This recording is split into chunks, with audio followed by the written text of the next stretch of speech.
La merguez se préoccupe trop de ce que les gens pensent de lui. Il veut réaliser ses rêves mais n'ose pas se lancer par peur de ce que les gens vont penser. Merguez, si tu ne veux pas la même vie que ces gens, pourquoi tu écoutes ce qu'ils pensent?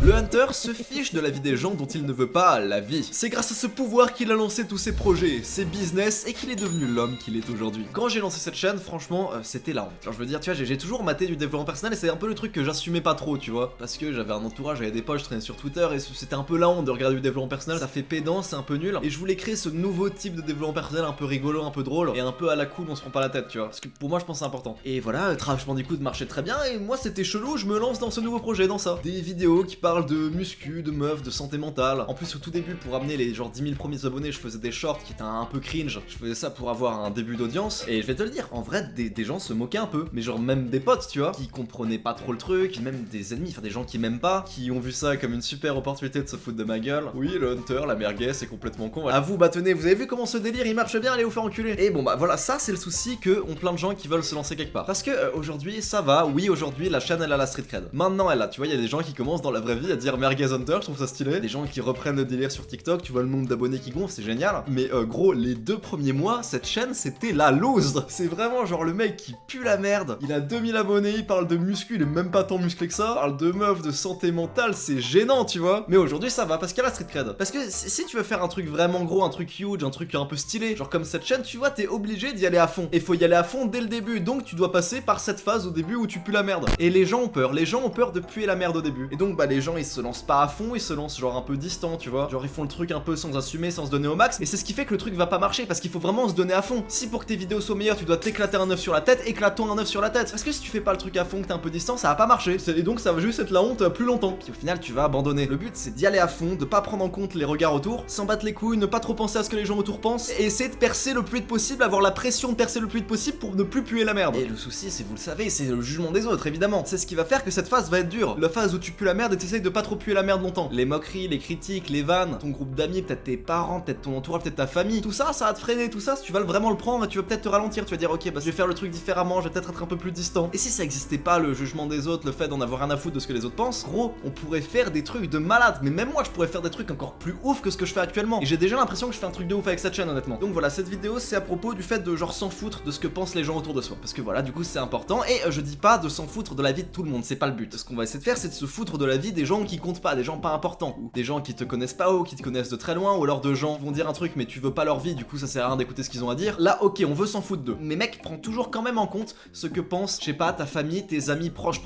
les gens qui veulent ton bien, tout ça, prend un peu vraiment tout ça en compte. Parce que si tu le fais pas, ça peut être vraiment très nocif pour toi. Et j'ai vu vraiment trop de gens qui voulaient juste ne plus en avoir rien à foutre de ce que tout le monde pense d'eux. Genre en mode oui, tracer sa propre route, tout ça, je pense pas que ce soit une bonne idée. Pour moi, ça, c'est le meilleur moyen de partir dans des dérives un peu chelous, d'être tout seul, ou même d'aller dans des délires un peu autodestructifs. Genre aller dans des trucs extrêmes, de politique. Et j'ai vu des mecs comme ça, hein. Le cerveau est complètement vrillé, pété, c'est impossible de repartir en arrière. Enfin, j'ai déjà vu des gens comme ça. Et donc, bah voilà, n'en avoir rien à foutre, qu'est-ce que c'est? C'est donc bah ne pas laisser les circonstances extérieures t'affecter, toi, affecter ce qui se passe là-dedans dans ton cerveau. En soi, c'est complètement genre du stoïcisme, tu vois. Parce que dans le monde, tu peux pas contrôler grand chose, tu peux pas contrôler la météo, tu peux même pas contrôler les autres gens. Le seul truc que tu peux contrôler, c'est ton esprit, c'est comment tu perçois le monde. Donc si tu veux te foutre de la vie des gens, bah il faut vouloir se foutre de la vie des gens. Et justement, cette vidéo est là pour ça. J'ai 7 conseils pour en avoir rien à foutre, renforcer son mental, etc. Bon bref, on va parler de tout ça. Et on va direct commencer avec le premier. Et dès le premier, tu vois, tu n'es pas prêt. Je vais te dire un truc que tu n'as jamais entendu nulle part à propos du fait de s'en foutre. Tu sais pourquoi tu n'arrives pas à te foutre de la vie des gens, du jugement? Tu sais pourquoi ça te préoccupe? Parce que tous les jours, t'as une certaine quantité de quelque chose à foutre. Tu vois, tu peux pas en avoir rien à foutre. Il faut s'intéresser à des trucs. Il faut dépenser cette quantité de quelque chose à foutre tous les jours. Et donc, si t'en as pas rien à foutre de ce que les gens autour pensent, c'est parce que t'as pas quelque chose d'important à foutre d'en avoir quelque chose à faire d'ailleurs, tu vois. Il faut que ton mental soit préoccupé à autre chose. Pour ne plus penser à ce que les gens pensent,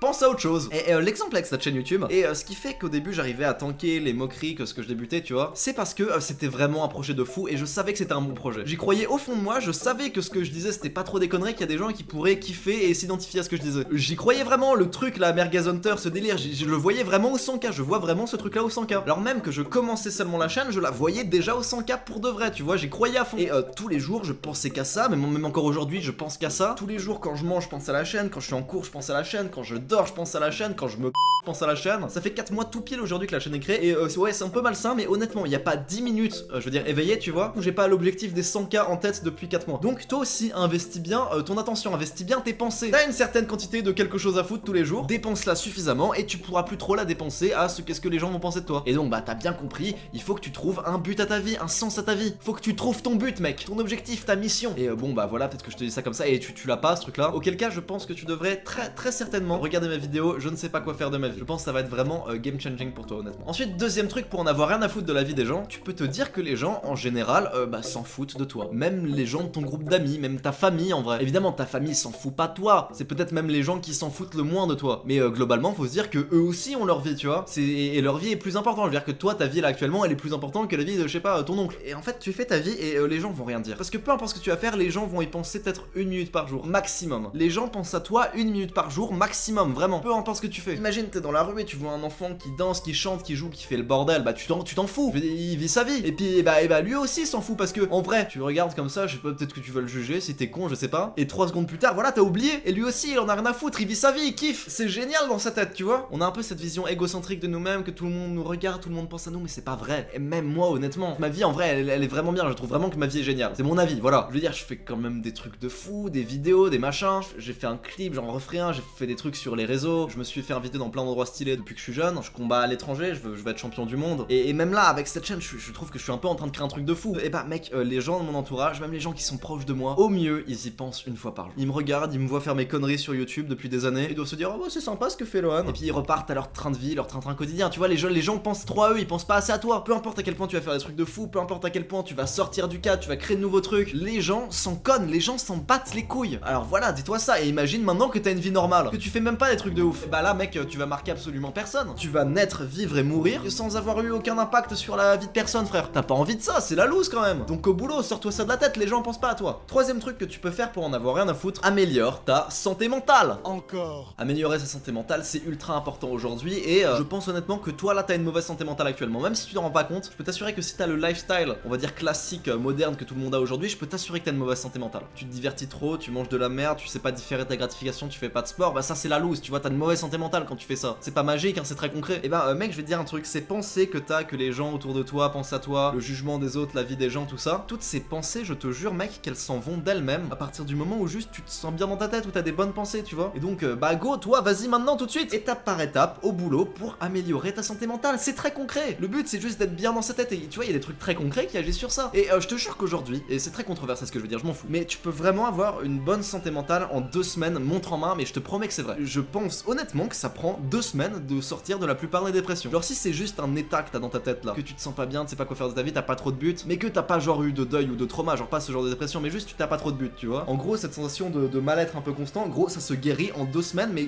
top chrono. 2 semaines à améliorer ta santé mentale, étape par étape, il y a des trucs très concrets. Pareil, regarde ma vidéo, je ne sais pas quoi faire de ma vie. C'est pas une connerie, je suis pas en train de te vendre du rêve, de mentir, tu vois. Et regarde juste les commentaires sous mes vidéos, je dis que des trucs très basiques, hein. Mais tu serais choqué du nombre de gens qui sont sortis de ça dans les commentaires de mes vidéos, à l'aide de conseils, mais plus que basiques, de conseils très simples, des gens sont sortis de ça. Tu peux le faire. 4ème truc à faire pour en avoir rien à foutre de la vie des autres, quitter les réseaux sociaux. Tu veux en avoir rien à foutre de ce que pensent les gens, bah ne viens plus sur les réseaux sociaux, comme ça tu ne le sauras même pas. Et évidemment, je vous vois venir, oui, on est sur YouTube. YouTube c'est différent. Ça dépend du contenu que tu regardes en vrai. Parce que sur YouTube, plus que sur les autres réseaux, tu vois, il y a beaucoup de contenu éducatif. Et si c'est du contenu éducatif, que t'apprends des trucs cool, ou que même juste ça fait du bien à ta santé mentale, ok, reste. Discord, on accepte, y a pas ce côté genre dopamine, post, qu'est-ce que les gens disent et tout, c'est pas vraiment ça. Je trouve que Discord c'est vraiment purement du chatting, du social, c'est qu'une messagerie, comme si t'avais les réseaux sociaux et que tu gardais que la messagerie, mais en beaucoup mieux foutu. Peut-être même que tu en sers pour ta fac, pour le taf, pour je sais pas quoi. Genre, c'est peut-être important pour toi. Moi perso, j'ai un Discord dev perso. Globalement, il y a 5000 mecs qui font des pompes dessus, je trouve ça génial. C'est super cool quand même. On peut rejoindre, ça peut même créer du lien si t'es un peu isolé. Franchement, c'est pas mauvais. Et honnêtement, hein, je parle de quitter les réseaux sociaux, tout ça, et mais même moi, je galère en vrai. Même moi, je galère à faire ça. J'ai supprimé les applis de mon téléphone, Twitter, Instagram, tout ça, et honnêtement, j'y allais plus du tout. Et là, depuis une semaine ou deux, j'ai recommencé à y aller parce que je discutais avec des gens, que ce soit sur Twitter ou Instagram, je discutais avec des gens et j'ai recommencé à y aller un peu régulièrement, tu vois. Et au final, en fait, je me rendais compte que je passais vraiment trop de temps dessus. Donc, ce que j'ai fait, c'est que j'ai juste demandé à mon pote Elian de prendre mes comptes, de changer mes mots de passe sur tous mes réseaux sociaux et de juste ne jamais me les donner. Comme ça, là, moi, je peux juste ne plus me connecter, tu vois. Et tant pis pour les gens avec qui j'étais en train de parler, je vous ai laissé en vue, désolé. 5ème et avant-dernier truc à faire, dis-toi que les gens ne se souviennent pas de tes erreurs du passé. Est-ce que toi, là maintenant, quand je te parle, est-ce que tu te rappelles de ce mec au fond de la classe qui, il y a 3 ans, a fait un truc gênant? Non, évidemment. Et bah, je peux t'assurer que lui s'en rappelle et qu'il a peur que toi, tu t'en rappelles, mais tu t'en rappelles pas. Pourquoi? Pour toi, ce serait différent. Comme je te l'ai dit, les gens ne pensent pas à toi, les gens pensent au maximum 1 minute par jour à toi, et les gens proches, tu vois. Frère, arrête de vivre dans le passé, arrête de penser à des trucs dans le passé. Genre ok, c'est ok de penser aux trucs du passé si c'est pour analyser, si c'est pour journaler et apprendre de ses erreurs, là ok, c'est ok. Mais si c'est pour être mal, quel intérêt? Gros, je vais te dire un truc, t'as un super pouvoir, et c'est un vrai super pouvoir que t'as. Tu peux littéralement contrôler quoi penser et comment tu te sens. Tu peux vraiment contrôler comment tu te sens dans ta tête, c'est pas une connerie. Et je te jure que c'est vrai. Si je te dis là, maintenant colère,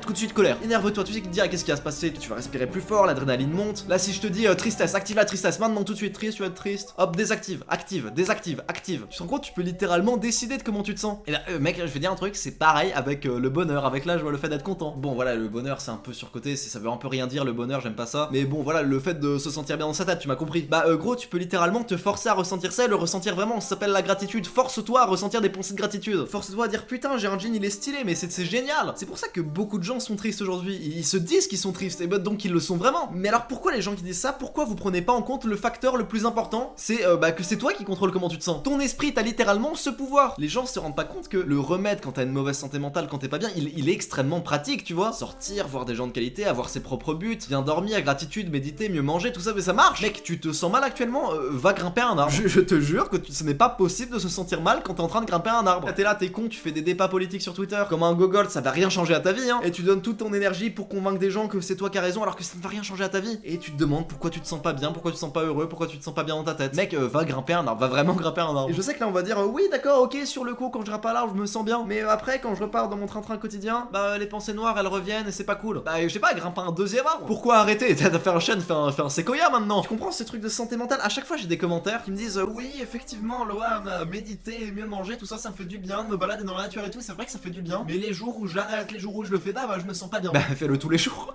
Je sais pas. Gros c'est tellement simple d'être bien dans sa tête, d'avoir une bonne santé mentale, si t'as pas eu de deuil, si t'as pas eu de trauma évidemment. C'est tellement facile de juste se sentir bien. Je ne peux vraiment pas vivre dans un monde où Dieu fait en sorte qu'on se sent mal si on fait des choses qui sont bonnes pour soi. Je peux pas croire à ça. Évidemment toujours hors deuil, hors trauma, prends 100% de la responsabilité de tout ce qui t'arrive, sur comment tu te sens, c'est toujours de ta faute, tu vois. Dieu va faire en sorte que tu te sentes mal si tu lui montres pas la beauté de sa création. Donc je sais pas, montre-lui la beauté de sa création. Travaille dur sur un projet qui te tient à cœur et tu verras que c'est pas possible de se sentir mal. Littéralement c'est pas possible. Sixième et avant-dernier conseil, pour être invincible, pour s'en foutre de ce que les gens pensent, tout assumer. Tu assumes tout. Le fait d'être super résilient, d'être intuable, d'être un monstre, une machine que personne peut déjouer, ça vient du fait de tout assumer. Quand tu assumes tout, t'es ultra résilient. Tu vois, il y a la scène super connue avec Slim Shady, il est là dans son battle de rap, il balance direct tous les trucs sur lesquels le mec peut le tacler en face, il dit ouais je suis un petit blanc, je me prends pour un dur machin et tout, qu'est-ce que tu peux rajouter? Et bah le mec ne peut rien rajouter du coup. Tout assumé, tu comprends? Et je te prends l'exemple sur cette chaîne. Cette chaîne, dès le début, j'ai tout assumé. Si des gens viennent me dire oui tu fais ça pour l'argent, pour toi c'est pas une chaîne YouTube par passion, c'est un business. Ouais si tu veux, oui ok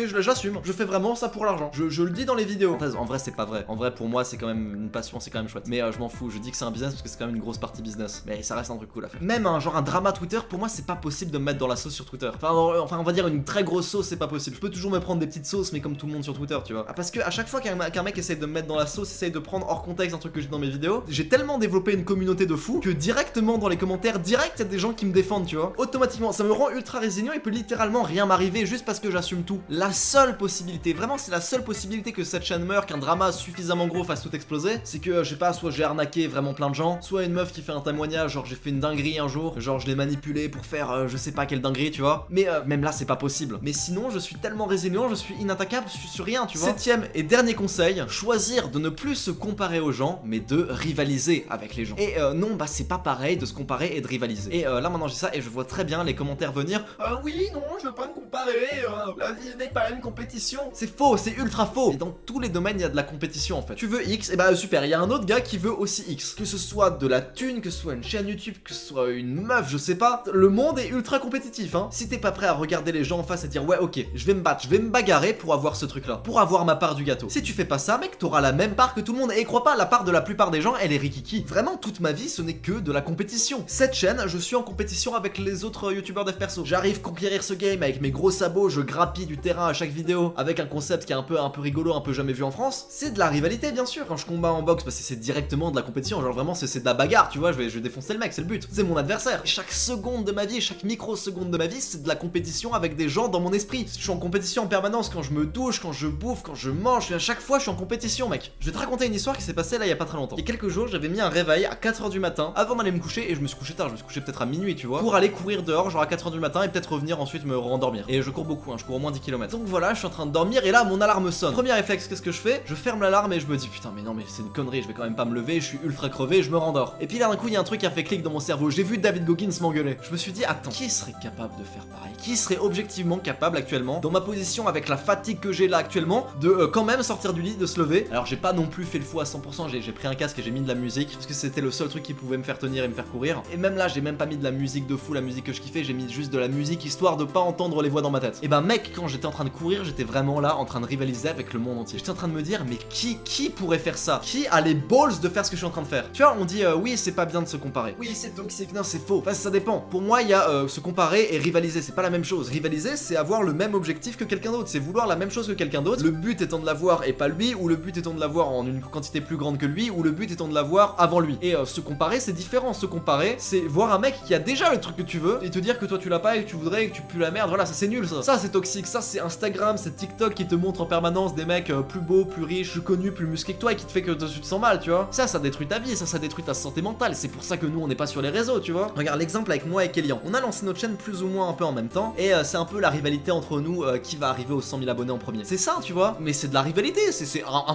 peu agressif. Bon, j'abuse à peine. Mais tu vois, il y a des petits pics, ouais, je suis plus connu que toi, ouais, je t'ai dépassé, ouais, moi je t'ai redépassé, ouais, moi et ma vidéo elle a fait plus de vues. Tu vois, c'est cool, c'est ça, c'est de la compétition, c'est génial. Et ça pousse à se pousser encore et toujours plus haut, ça fait qu'on va avoir les 100K tous les deux au final super vite. Tu vois, c'est super sain, c'est génial. Abonne-toi à cette chaîne, c'est gagnant-gagnant pour toi comme pour moi. Je te fais des bisous.